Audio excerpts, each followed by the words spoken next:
Next concept होता है relative refractive index.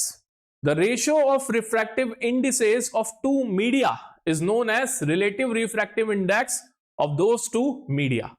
Suppose करो हमारे पास में दो मीडियम है, फर्स्ट मीडियम है जिसके लिए रिफ्रैक्टिव इंडेक्स n1 हो जाएगा, उस मीडियम के अंदर स्पीड ऑफ लाइट v1 थी, और सेकंड मीडियम के लिए रिफ्रैक्टिव इंडेक्स n2 हो जाएगा और उस मीडियम में स्पीड ऑफ लाइट v2 थी।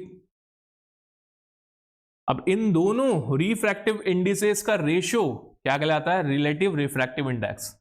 अगर मैं फर्स्ट मीडियम के रिफ्रैक्टिव इंडेक्स को सेकंड मीडियम के रिफ्रैक्टिव इंडेक्स से डिवाइड करूंगा तो ये कहलाएगा relative refractive index of first medium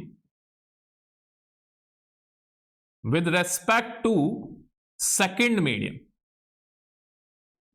और इसको लिखने का तरीका होता है आइदर हम लोग n12 ऐसे लिखते हैं या फिर n12 ऐसे भी लिख सकते हैं। ज्यादा अप्रोप्रिएट ये रहेगा क्योंकि इसमें कोई कंफ्यूजन होने के चांसेस नहीं होते। n12 जो ऊपर लिखा जाता है वो डिनोमिनेटर में आता है, आसान सी बात है। तो अगर मैं इनका रेशियो निकाल लूं n12 that will be c upon v1 versus c upon v2। तो देखो c से c कैंसिल, ये v2 ऊपर गया।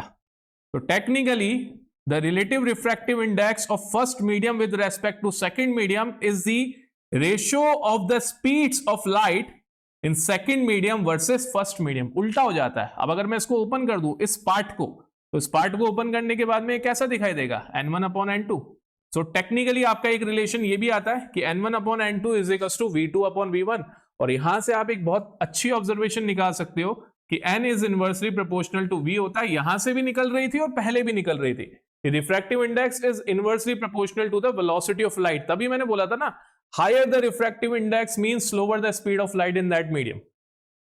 इजी है, तो रिलेशन जानने बहुत जरूरी है। सपोज करो मैंने आपको 5 मीडिया दे दिए, उनके अलग अलग रिफ्रैक्टिव इंडिसेस दे दिए। एक का रिफ्रैक्टिव इंडेक्स 1.5 है, एक का रिफ्रैक्टिव इंडेक्स 2 है, एक का रिफ्रैक्टिव इंडेक्स 2.5 है, एक का 3 है, एक का 4.5 है।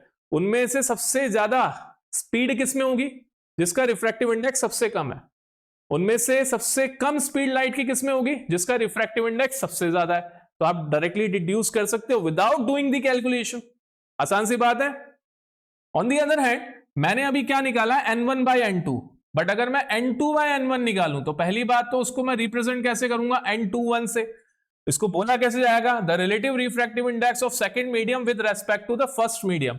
और इसके लिए रिलेशन क्या बन जाएगा? c upon v2 versus c upon v1। c से c कैंसिल, तो n21 क्या बन गया? v1 अपॉन v2, जहां पे n12 क्या था? v2 upon v1। If you observe ये दोनों टर्म्स एक दूसरे का रेसिप्रोकल है। सो क्या मैं ऐसे लिख सकता हूं कि n12 is actually the reciprocal of n21? तो अगर आपको फर्स्ट मीडियम से सेकंड मीडियम के रेस्पेक्ट में रिलेटिव रिफ्रैक्टिव इंडेक्स पता है, तो आप सेकंड मीडियम का फर्स्ट मीडियम के रेस्पेक्ट में भी रिलेटिव रिफ्रैक्टिव इंडेक्स निकाल सकते हो। जस्ट क्वांटिटी को क्या करना है? आपको रेसिप्रोकेट करना है। इजी सी बात है, आसान। अब ये रिलेटिव रिफ्रैक्टिव इंडेक्स कहलाता है। और हमने जो नॉर्मल रिफ्रैक्टिव इंडेक्स पढ़ा हुआ है इसे हम लोग एब्सोल्यूट रिफ्रैक्टिव इंडेक्स भी कहते हैं। तो कभी अगर एब्सोल्यूट वर्ड देख लो तो कंफ्यूज मत हो जाना। This normal refractive index is known as absolute refractive index. Easy.